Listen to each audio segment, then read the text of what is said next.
Hello, and welcome back to Baby Alias's Stories. We now return to The Adventures of Tom Sawyer by Mark Twain. Chapter 15.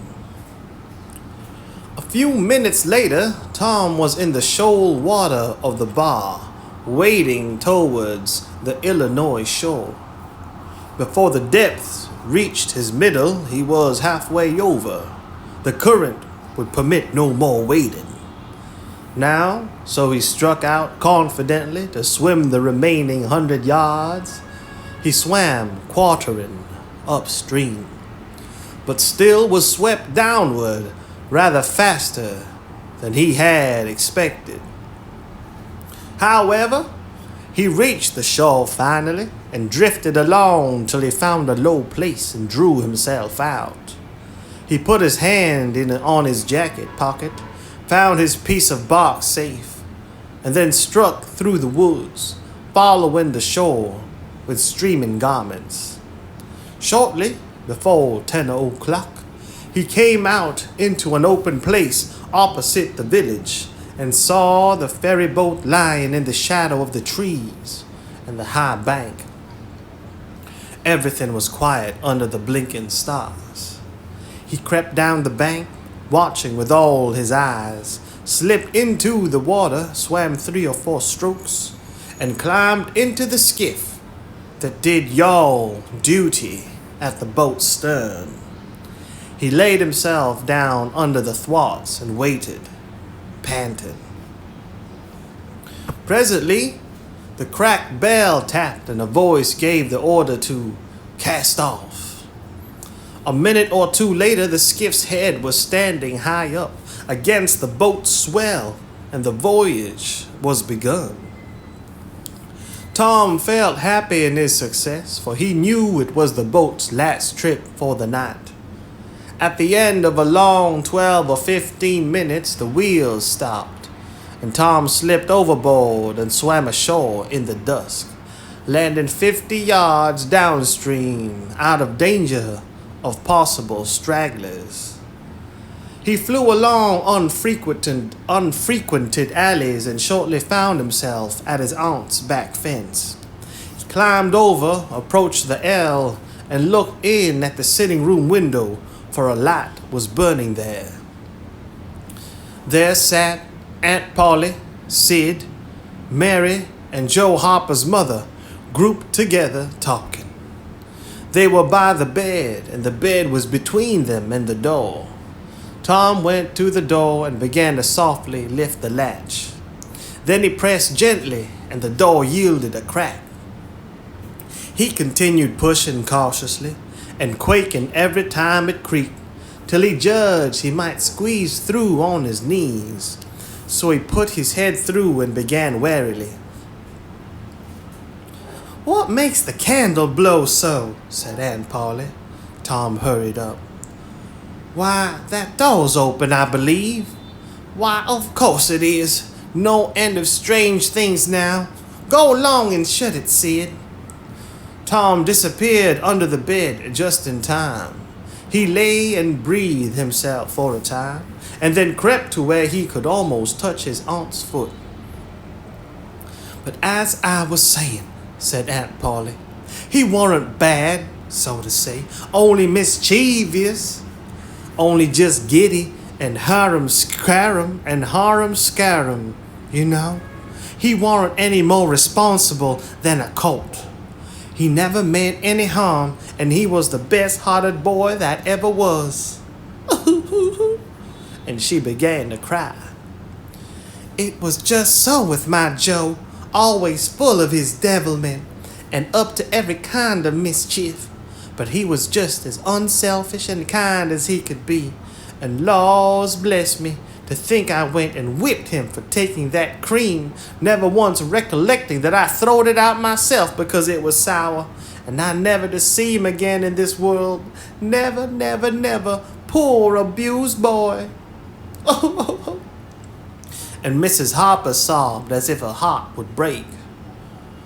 "I hope Tom's better off where he is," said Sid. "But if he'd been better in some ways." "Sid!" Tom felt the glare of the old lady's eye through, though he could not see it. "Not a word against my Tom. Now that he's gone, God'll take care of him. Never you trouble yourself, sir. Oh, Mrs. Harper, I don't know how to give him up.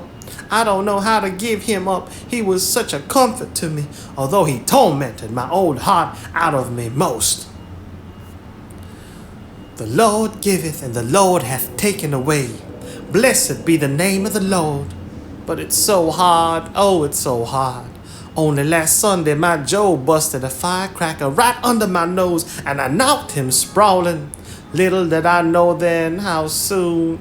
Oh, if it was to do over again, I'd hug him and bless him for it." Yes, yes, yes, I know just how you feel, Mrs. Harper. I know just exactly how you feel. No longer ago than yesterday noon, my Tom took and filled the cat full of painkiller, and I did think the creature would tear the house down.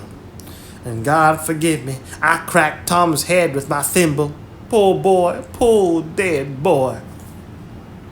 But he's out of all his troubles now, and the last words I ever heard him say was to reproach. But this memory was too much for the old lady, and she broke down, and she broke entirely down. Tom was snuffling now himself, and more in pity of himself than anybody else. He could hear Mary crying and putting in a kindly word for him from time to time. He began to have a nobler opinion of himself than ever before. Still, he was sufficiently touched by his aunt's grief to long to rush out from under the bed and overwhelm her with joy, and the theatrical gorgeousness of the thing appealed strongly to his nature too, but he resisted and lay still. He went on listening and gathered by odds and ends that it was conjectured at first that the boys had got drowned while taking a swim. Then the small raft had been missing. Next, certain boys said the missing lads had promised that the village should hear something soon. The wise heads had put this and that together and decided that the lads had gone off on that raft and would turn up at the next town below presently. But toward noon, the raft had been found, lodged against the Missouri shore some 5 or 6 miles below the village, and then hope perished. They must be drowned, else hunger would have driven them home by nightfall, if not sooner. It was believed that the search for the bodies had been fruitless effort, merely because the drowning must have occurred in mid-channel, since the boys, being good swimmers, would otherwise have escaped to shore. This was Wednesday night. If the bodies continued missing till Sunday, all hope would be given over and the funerals would be preached on that morning. Tom shuddered. Mrs. Harper gave a sobbing good night and turned to go. Then, with a mutual impulse, the two bereaved women flung themselves into each other's arms and had a good, consoling cry, and then parted. Aunt Polly was tender, far beyond her wont, in her good night to Sid and Mary. Sid snuffled a bit, and Mary went off crying with all her heart. Aunt Polly knelt down and prayed for Tom so touchingly, so appealingly, and with such measureless love in her words and her old trembling voice, that he was weltering in tears again long before she was through. He had to keep still long after she went to bed, for she kept making broken-hearted ejaculations from time to time, tossing unrestfully and turning over. But at last she was still, only moaning a little in her sleep. Now the boy stole out, rose gradually by the bedside, shaded the candlelight with his hand, and stood regarding her. His heart was full of pity for her. He took out his sycamore scroll and placed it by the candle. But something occurred to him, and he lingered, considering. His face lighted with a happy solution of his thought. He put the bark hastily in his pocket, Then he bent over and kissed the faded lips, and straightway made his stealthy exit, latching the door behind him.